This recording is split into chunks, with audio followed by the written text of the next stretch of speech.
D K Shivakumar ಅವರು SIT ಇದು ಮಾಡ್ಕೊಳ್ತಾ ಇದ್ದಾರೆ. ಹಾಗಾಗಿ SIT ಅವ್ರನ್ನ ಕರೆದು ವಿಚಾರಣೆ ಮಾಡೋದಿಲ್ಲ. ಜೊತೆಗೆ ಡಿ ಕೆ ಶಿವಕುಮಾರ್ ಅವರಿಗೆ ಚೆನ್ನಾಗಿ ಗೊತ್ತು ಪ್ರಜ್ವಲ್ ಎಲ್ಲಿದ್ದಾನೆ ಅಂತ JDS ಒಂದು ಟ್ವೀಟ್ ಮಾಡಿರ್ತಕ್ಕಂಥ ಸರ್. ನೋಡ್ರಿ, ಅವರೆಲ್ಲ ಇವರು ಟ್ವೀಟ್ ಮಾಡಿದ್ದಕ್ಕೆ ಉತ್ತರ ಕೊಡೋದು, ಅವರು ಟ್ವೀಟ್ ಮಾಡಿದ್ದಕ್ಕೆ ಉತ್ತರ, ಅದೇ ಕೆಲಸ ಅಲ್ಲ ನನಗೆ. ಗೊತ್ತಾಯ್ತಾ? ಎಲ್ಲರೂ ಟ್ವೀಟ್ ಮಾಡಿದ್ದಕ್ಕೆಲ್ಲ ಉತ್ತರ ಕೊಟ್ಕೊಂಡು ಕೂತ್ಕೊಳ್ಳೋದಲ್ಲ ನನ್ನ ಕೆಲಸ. ಕಾನೂನಿನ ಪ್ರಕಾರ ಏನು ಕ್ರಮ ತಗೋಬೇಕು ಆಗ ಅದನ್ನು ಮಾಡ್ತೇವೆ. ಅದರಲ್ಲೇನಾದರೂ ತಪ್ಪಿದ್ರೆ ಹೇಳಿ.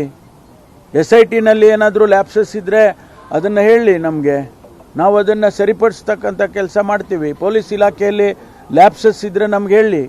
ಸುಮ್ಮನೆ ಅವರೊಂದು ಟ್ವೀಟು ಇವರೊಂದು ಟ್ವೀಟು ಮಾಡ್ತಾನೆ ಇರ್ತಾರೆ, ಅದಕ್ಕೆಲ್ಲ ನಾನು ಉತ್ತರ ಕೊಡೋಕ್ಕಾಗೋದಿಲ್ಲ.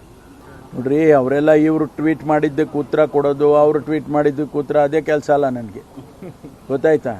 ಎಲ್ಲರೂ ಟ್ವೀಟ್ ಮಾಡಿದ್ದಕ್ಕೆಲ್ಲ ಉತ್ತರ ಕೊಟ್ಕೊಂಡು ಕೂತ್ಕೊಳ್ಳೋದಲ್ಲ ನನ್ನ ಕೆಲಸ. ಕಾನೂನಿನ ಪ್ರಕಾರ ಏನು ಕ್ರಮ ತಗೋಬೇಕು ಆಗ ಅದನ್ನು ಮಾಡ್ತೇವೆ. ಅದರಲ್ಲೇನಾದರೂ ತಪ್ಪಿದ್ರೆ ಹೇಳಿ. SITನಲ್ಲಿ ಏನಾದರೂ ಲ್ಯಾಪ್ಸಸ್ ಇದ್ದರೆ ಅದನ್ನು ಹೇಳಿ ನಮಗೆ, ನಾವು ಅದನ್ನು ಸರಿಪಡಿಸ್ತಕ್ಕಂಥ ಕೆಲಸ ಮಾಡ್ತೀವಿ. ಪೊಲೀಸ್ ಇಲಾಖೆಯಲ್ಲಿ ಲ್ಯಾಪ್ಸಸ್ ಇದ್ದರೆ ನಮ್ಗೆ ಹೇಳಿ. ಸುಮ್ಮನೆ ಅವರೊಂದು ಟ್ವೀಟು ಇವರೊಂದು ಟ್ವೀಟು ಮಾಡ್ತಾನೆ ಇರ್ತಾರೆ, ಅದಕ್ಕೆಲ್ಲ ನಾನು ಉತ್ತರ ಕೊಡೋಕ್ಕಾಗೋದಿಲ್ಲ.